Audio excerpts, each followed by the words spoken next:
Thank you po.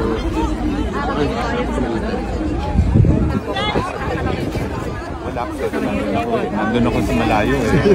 Ngayon ka lang bumalik sa...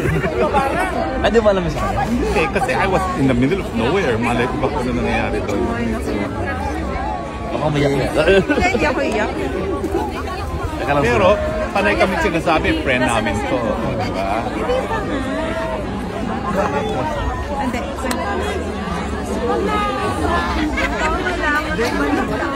Masyado nga lang, malapit siya.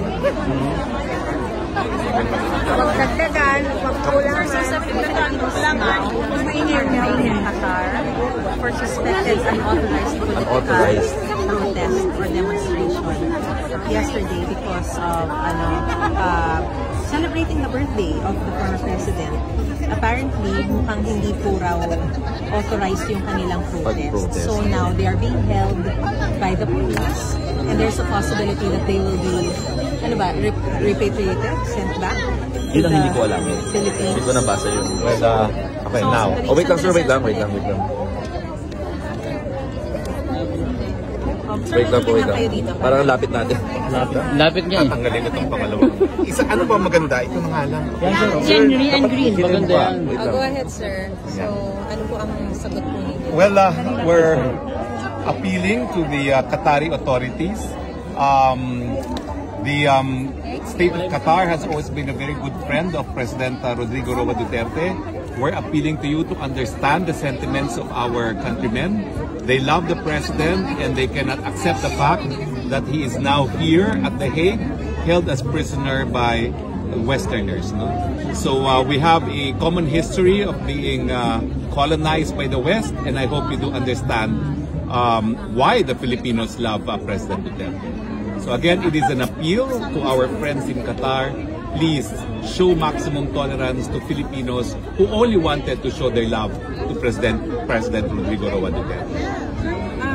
Paano po ang ipapakilala namin sa inyo right now because since as a former presidential spokesperson pa rin and supporters? Yes. Okay.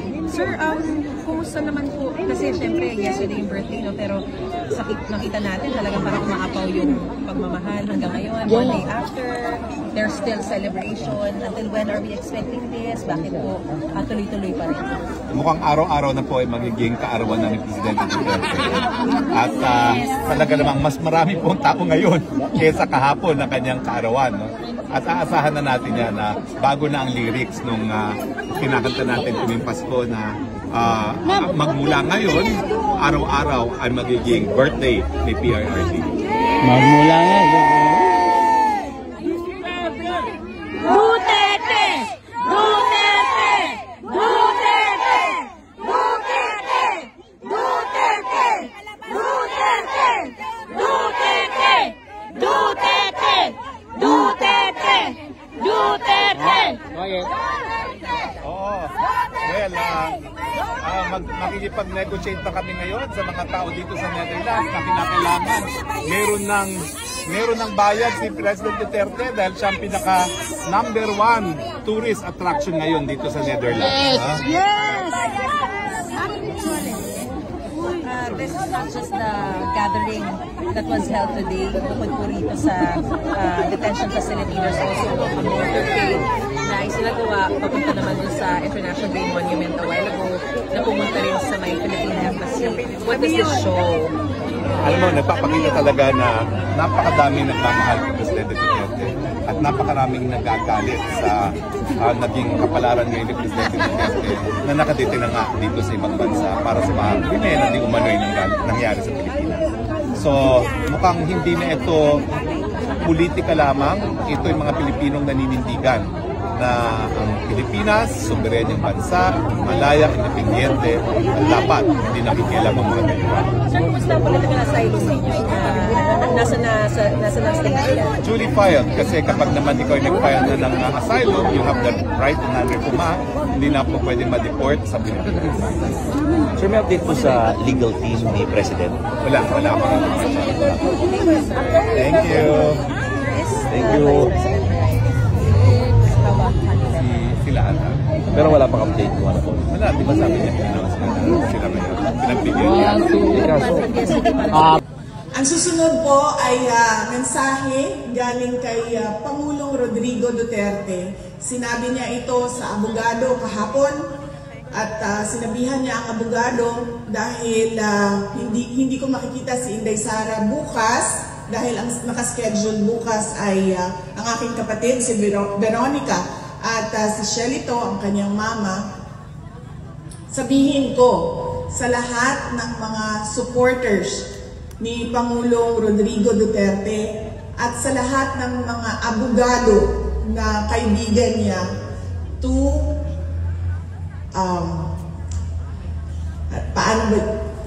sinabi niya na huwag tayo makialam sa kanyang kaso sa International Criminal Court.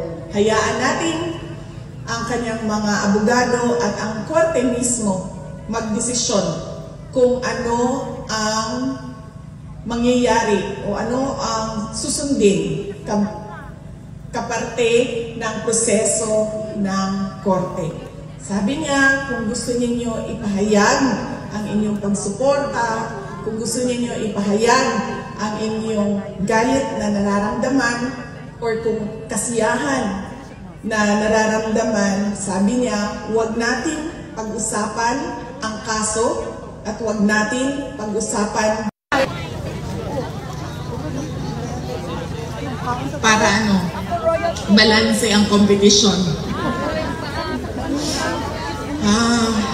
Yes, at sinabi niya, hindi na niya magawang mangampanya niya, tumayo sa stage doon sa Pilipinas at sabihan ang mga supporters kung bakit kailangan natin iboto yung 10 diretsyo at wala ng ibang kandidato na iboto. Kaya sabi niya, ipaabot sa inyo na kailangan niya ang tulong ng mga PDP senators at ng mga guest candidates ng PDP laban.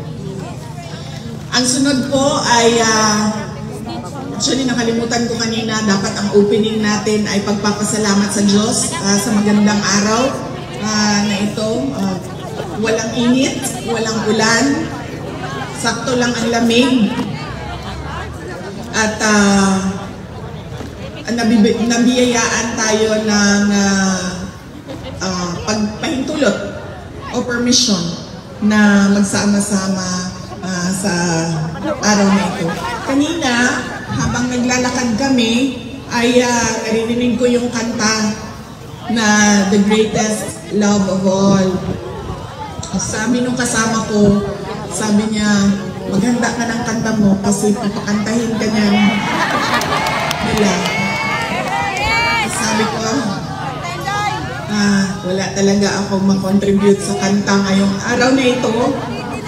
Maliban sa happy birthday song na nagawa na natin kanina o hindi pa, papunta na tayo doon. Maliban sa happy birthday song. So, yun po ang message ni Pangulong Duterte sa politika ng ating bayan. At sinabi niya na bantayan natin ang ating boto. Dahil ang mga tao na desperado ay kung ano-anong pandaraya ang naiisip para lang manalo sila.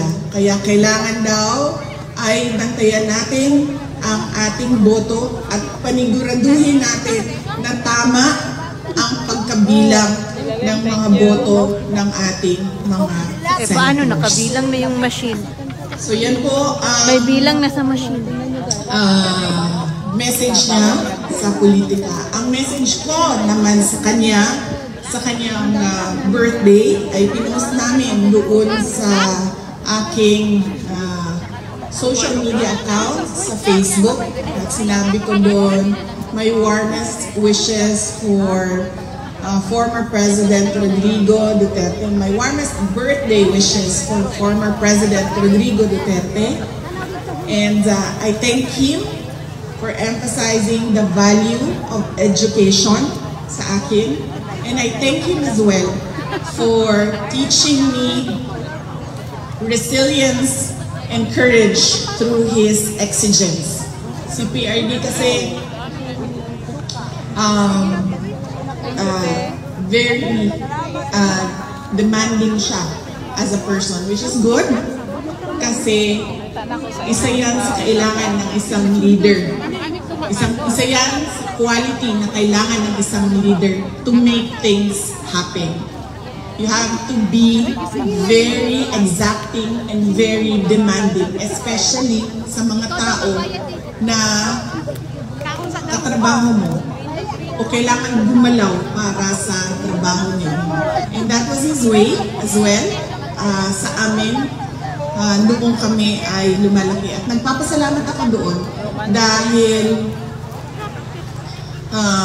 natuto ako na maging resilient and brave dahil sa kanyang pagpapalaki sa amin.